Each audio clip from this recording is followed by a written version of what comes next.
I am a country boy, and so going into big cities doesn't really entice me, other than doing it for the dairy industry. I can't say that I have a desire to go.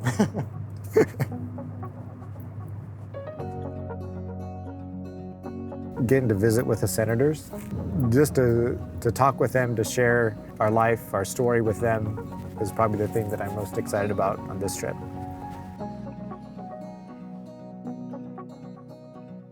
I grew up on a farm. It was a hog farm and beef and crop farm, kind of a diversified family farm. So I didn't really have any dairy in my background.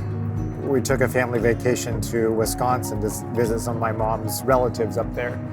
They happened to have a little, I don't know, 40 or 50 cow tie stall barn. And so we walked into the barn and my jaw just dropped. I'm like, this is like the neatest thing I've ever seen, you know? And as a young boy at that time, it's like, oh, this is what I really want to do when I grow up. So in 1999, November 11th, was the first milking in our barn where we're at now. My main priority or my main focus is the cows. I really care about cow families and just seeing, you know, you're pretty well assured if you got the genetics there, you're going to get a good calf. The way society is shifting and people want to know where their food comes from, where their milk comes from, it's really exciting to say, look, here's this pedigree, you know, and we can trace it back multiple generations. Keeping to strive for better quality, better genetics, and better production is really what keeps me ticking.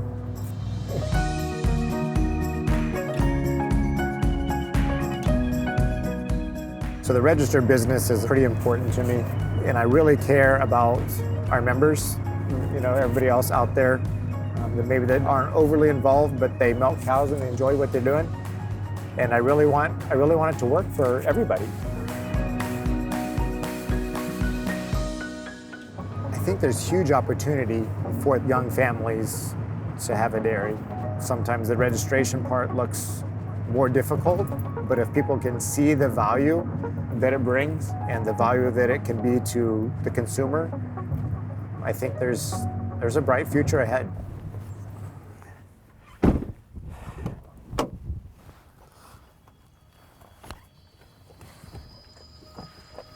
It's quite interesting to think about. You know, here I was in Northeast Kansas, rolling out of bed at 4 o'clock this morning to milk cows. And I'm going to end up in Washington, D.C. At the nation's capital in a hotel in early evening. To think that them things are possible, that they happen, is kind of amazing that we have that ability.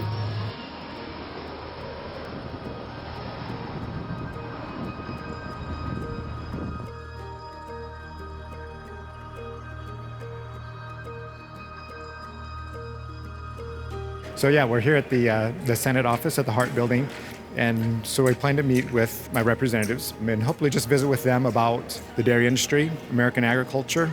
A couple key topics that we'd like to touch on are animal identification, the importance of getting a national identification program up and going and implemented, and then also imitation milks to try to get the labeling off of the imitations that are trying to rob our product. So for me, being, you know, a first-generation dairyman, I never dreamt that I would be here in the Capitol to represent our members, to represent Holstein, USA.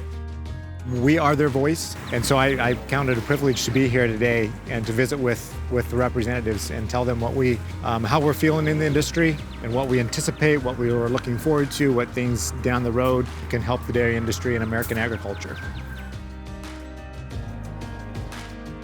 It's really encouraging to me that they seem to care. They want to listen to us. They want to hear what we have to say. So being in contact with them and listening to what they really care about, and then being able to portray it from a producer standpoint, I think is really valuable.